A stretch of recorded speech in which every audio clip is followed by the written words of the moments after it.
छत्तीसगढ़ के बालोद जिले के गुंडरदेही थाना क्षेत्र में एक सनसनीखेज घटना ने पूरे इलाके में हड़कंप मचा दिया है। 20 घंटे की तलाश के बाद लापता युवक दुर्गेश सोनकर का शव तांदुला नदी से बरामद किया गया है। एसडीआरएफ और गोताखोर की टीम ने कड़ी मशक्कत के बाद शुक्रवार को शव को नदी से बाहर निकाला। जानकारी के अनुसार गुरुवार शाम 6 बजे पुलिस द्वारा जुआ खेलने की सूचना पर छापेमारी की गई थी। इस दौरान पुलिस से बचने के लिए 3 युवक तांदुला नदी में कूद गए थे, जिसमें 2 युवक तो बच गए, लेकिन दुर्गेश सोनकर लापता हो गया था। परिजनों का आरोप है कि दुर्गेश जुआ नहीं खेल रहा था, बल्कि वह केवल घूमने गया था। उनका कहना है कि पुलिस ने डंडों से युवक को मारते हुए नदी की ओर खदेड़ा, जिसके कारण यहां हादसा हुआ। नगरवासियों का आक्रोश और चक्का जाम।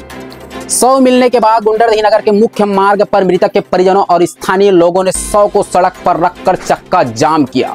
प्रदर्शनकारियों ने पुलिस पर गंभीर आरोप लगाते हुए मृतक के परिवार को मुआवजा देने और छापेमारी करने वाले पुलिसकर्मियों को थाना से हटाने की मांग की है। इस दौरान पुलिस और प्रदर्शनकारियों के बीच तीखी नोकझोंक और विवाद की स्थिति बनी हुई है। पुलिस का कहना है कि वे जुआ खेलने की शिकायत पर कार्रवाई करने गए थे और युवक ने खुद नदी में छलांग लगाई। मामले की जांच जारी है और शव को पोस्टमार्टम के लिए भेज दिया गया है। इस घटना ने पूरे गुंडरदेही क्षेत्र में तनाव पैदा कर दिया है। लोग पुलिस की कार्यप्रणाली पर सवाल उठा रहे हैं और सुरक्षा व्यवस्था को लेकर चिंता जता रहे हैं।